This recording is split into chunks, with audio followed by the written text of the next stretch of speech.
What is up, Dynasty fam? Welcome to the show. Today we're going to be talking about some lessons learned from free agency.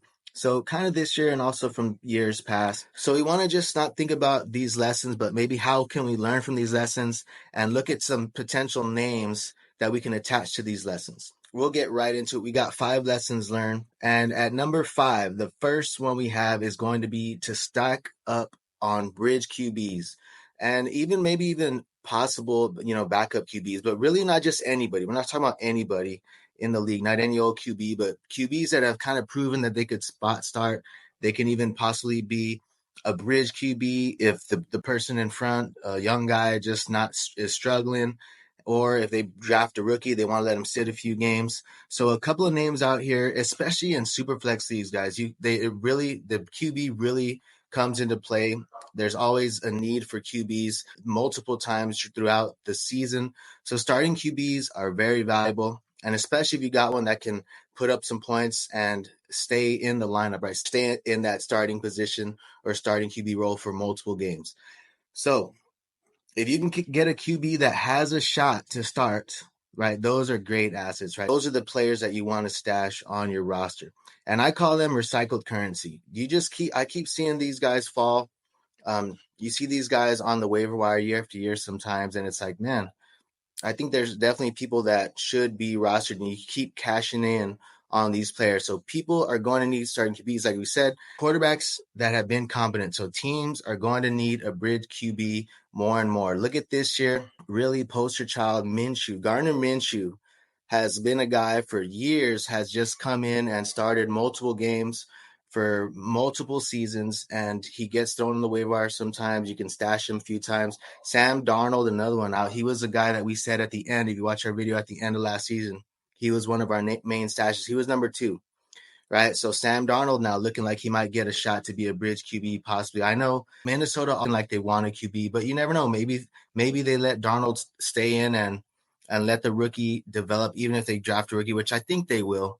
But Gardner Minshew for sure is going to be, it seems, with that 2-year deal, going to be a starter. Jacoby Brissett, multiple seasons, always just kind of starts for you, right? Gives you some spot starts, and his value just kind of goes up and down, right? Once he gets a starting gig somewhere, the value goes up a little bit. Tyrod Taylor, multiple seasons. Taylor Heinickie, now Joe Flacco. And Jimmy G, right, kind of on the way down. But these are just a couple of examples of some bridge QBs and that recycled currency that I'm talking about. And not all, right, but some of these guys get shots, right? They're not all going to get shots at starting, but some of them will, or eventually some of them get the starting positions, right? So some guys to look for this season, I think, besides some of the names that we named already, was going to be Drew Lock. Drew Lock there in New York. New York may go QB. I think they got pick 6. But if it's him and Daniel Jones, if Daniel Jones is struggling, you never know. Maybe Drew Lock gets a shot in there, see what he can do. Maybe he can accrue some value. I think he's only 20% rostered right now. So definitely a decent backup to pick up. And we already talked about Brissett. We'll see what New England does. But just something to keep in mind as the season goes on, right? Those possible backup QBs, or if you see a QB struggling, definitely don't mind picking up that backup QB. Mason Rudolph could be another one there behind Will Levis, who we're going to talk about also in a little bit. But stack up on some possible potential bridge QBs, or just backup QBs in general that you think may have a shot. If they're in the starters a little sketchy, stack up on that backup QB. At 4, we have Beware. So kind of going on, sticking with the QBs, we have Beware, the rookie or second-year QBs with lower draft capital. So top 5-ish, you should be okay.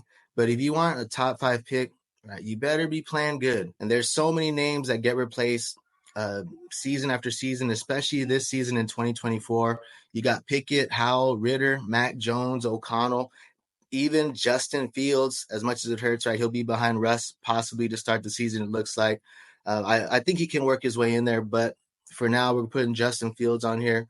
And really, the NFL QB position is a very difficult position to learn, has a lot of turnover pretty quick. If you're not producing, if you're not winning, your team's not winning, if you're put in a bad situation, you better be playing your butt off, because if not, you're going to be replaced pretty soon. We saw that proven this year, like I said, with a bunch of the names that I mentioned above. So teams are always going to be looking for their guy, right? And it's very difficult to find. So the NFL does not give much grace to those players and time to figure it out, regardless of your situation. They don't take that into account. You get new coaches come in and they're going to try to find their guy, right? So definitely don't have time to not be putting it together. Teams get impatient, fans get impatient, managers, right? And they'll move on quickly from those players. So who can we learn from? Somebody that I'm thinking about for this season, we could possibly throw Bryce Young, but he has super high draft capital. Number one, I like Bryce Young. He was a hard buy for me right now. But one player that I'm looking at, if you can cash out, right? I think if you can cash out on this player, and it's Will Levis, right? Will Levis doesn't have high-end draft capital, struggled a little bit his first season. Now this season, he's got a couple weapons. I don't know how much faith you have in Calvin, really. Maybe that will have something to do with it. But Will Levis, if I could cash out on him right now, which I actually already did in the league, I sent Will Levis and I got a late first, guy. It was a late first and a small piece on top. I don't remember what it was, but I don't mind cashing out if I can with Will Levis. And he may be great, guys, but you're basically banking on this dude better play his butt off this season. So beware of rookie and second-year QBs with lower draft capital. And that leads us into point 3, which is the importance of draft capital for rookie RBs. In a nutshell, I mean, it's fun to break down film and to say, hey, we love this dude and this dude's going to be great and all that. But really what it comes down to is draft capital. And I think where the film could come into play, I think, is when there's those later round guys where you think like, man, this dude's you look at the analytics, you look at the film, you think, hey, if this guy gets a shot, this dude's going to play, this dude's going to ball out. So I think that's where that comes into play.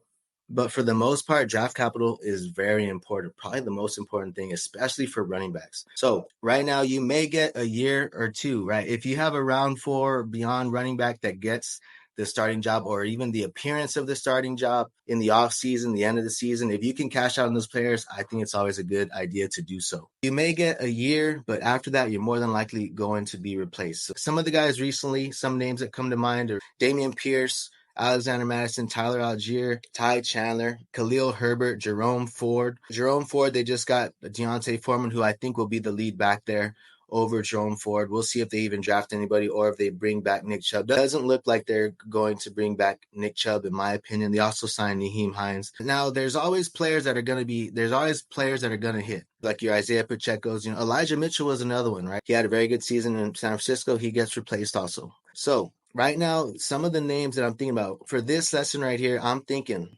some names that I'm thinking about. Zamir White. Now, should have like an asterisk on it, because if you're competing, I definitely don't mind holding these guys. But if you're in a rebuild or if you're just solid at the position and you can tier up with adding one of these guys to one of your receivers, tier up at receiver or quarterback, someone in your league that is RB needy, I definitely would do that. I already did that in my league. I sent Zach Moss and a late first for Drake London. So I love that move for me. Like I said, I have great RBs in that league. So I'm definitely trying to move up. Actually, I will say, the guy said he's thinking about it. He hasn't accepted it yet. So I might have to sweeten it or put that third for a little sweetener right now. But definitely, if you can move up with any of these guys, I would. So the names I'm thinking about right now, Zamir White, like I said, I think he's going to have a good season. I think with Alexander Madison there, I think Zamir White will be the front runner to lead that backfield, in my opinion. He's younger. He's got some good juice. I like Zamir White. I'm one of these guys. I'm learning from these lessons myself. When Zamir White came in, I thought, hey, we get excited about these rookies, right? When they come in as rookies, we get excited about them. I was thinking, hey, this guy's going to challenge Josh Jacobs for the job, right? More than likely, it's not going to happen, right? You have to have an injury. And like I said, when they do get the job, I think it's going to be short-lived. So if I can move off of Zamir White, if I don't need the RB, I definitely would. If I could move off of Zach Moss, I definitely would. Chase Brown's another one. If people are thinking Chase Brown is going to be the lead guy, anytime that people think these guys are going to be the lead dogs there, either for a season or for a few seasons, I don't mind cashing out on them. Chubba Hubbard is another player. People are actually excited about Chubba Hubbard, guys. I know he was decent last year, but definitely if someone's excited about Chubba Hubbard in my league, Chubba's gone, right? So before we get into our last two, please do us a favor, hit that like button. We finally got over 200 subscribers, so the channel is definitely growing because you guys, if you already subscribed, help us out. Do us a favor, hit the like button because it definitely helps boost our video as we are a smaller channel. And be sure to follow us on all our socials and be sure to join our chalkboard. So at number 2, this is an important lesson that we learn every season, and it's going to be important every season, and then that's be patient. Don't overreact, right? With free agency, let the chips fall where they may. I'm talking about players that are in dicey situations. And I just think that it's most important is going to be patient and don't overreact. So times change, values change, and you may even feel different about the situation in a few days, right? People are going back and forth about Rashee Rice and Marquise Brown. They think Marquise is going to be the front runner. Then a day later, they're saying Rashee Rice is going to be. So just really be patient. Like I said, people were even overpaying for Fields. I don't really get it, but even in the sketchy situation, they were betting on, hey, he's going to go to a great situation. When the Bears were shopping him and he couldn't find a suitor, so I saw people dumping him and getting horrible returns on him. So pretty much wait and see what happens. Another guy, Marquise Brown, Rashee Rice. Rashee Rice just went up on my trade block in one of my leagues. We overreact and the market flip-flops real quick. So if you have a good young asset and the market is down on him, it's always best to just hold. Wait and see what happens. Rashee Rice is a good one. I think if you could buy Rashee Rice, I wouldn't be buying Marquise Brown because a lot of people are excited about Marquise. But if you could buy Rashee Rice, I'm probably going to send some offers for Rashee Rice. Like I said, he went up in my league. Someone put him on the trade block, so I'm probably going to think about what I can do, see where he's at, his price point is. But right now, like I said, market flip-flops every week. Brown could even get injured. You never even know in that situation. Someone can get injured or Rashee Rice could still just outproduce him. So don't panic on your players. Wait, let the dust settle and the chips fall, and try and capitalize whenever you can. So now at number one lesson, we have buy veteran RBs for cheap. Man, I see people devalue these veteran RBs so quickly, and that's almost like another lesson is we overvalue youth in Dynasty, in my opinion, right? I'm not saying that youth isn't important, but we overvalue youth sometimes, even when it's like not even a proven player. We just overvalue it, myself included. So some of these veteran RBs that their value dips and then it goes back up, but some of these veteran RBs that are in good landing spots, you got Aaron Jones, Josh Jacobs, you got Derrick Henry. People were giving up Henry for pretty cheap last season, and Derrick Henry now with Baltimore definitely going to be should be a good running back. And then you have Saquon Barkley. I love Saquon this following season in Philly. Aaron Jones in Minnesota. Then you got Joe Mixon in Houston. That's a solid spot. Joe Mixon and that up and coming Houston offense with CJ Stroud. You have Tony Pollard. I don't like Tony Pollard, but I'm just putting him in here because, hey, he got another contract. Austin Eckler, I don't really like him. I don't like Eckler in Washington, but these guys are going to be these guys are starting, right? These guys are probably the lead backs there still. So don't overvalue youth. I remember and people were trading Tajay Spears, who I still like this year, Tajay Spears, or even like Kendre Miller. And they were getting some of these players in like a plus. Right there, Alvin Kamara is another guy right in front of Kendre Miller, which that's probably another lesson we can learn. If there's a proven veteran in front, right, that rookie's probably not going to be starting year one. We'll see about year two, but like I said, I just don't like the process. You want to buy good and proven players. So instead of investing on players that you think you could be good, right, you better be sure, right, because it's dicey. Unless they got really good draft capital, and Kendre Miller actually did have good draft capital. I think he was day 2. It's just risky territory. So I think the safe play and usually the right play is just let people buy the upside and place your money on the sure bets. Now, I could see if you're competing, it could maybe be a little bit different, but I would want a little bit better return. If I could even get a pick and a player that I really like, the potential on the upside, maybe that could sway me a little differently. But for now, that's all we have for you guys. Hope you guys enjoyed the show. Let me know in the comments, what are your thoughts? What are some lessons maybe you learned from these free agency or dynasty in general? And as always, thank you guys for tapping in. Don't forget to like, subscribe, and support the fam. Jefferson's got separation, and he's got the catch.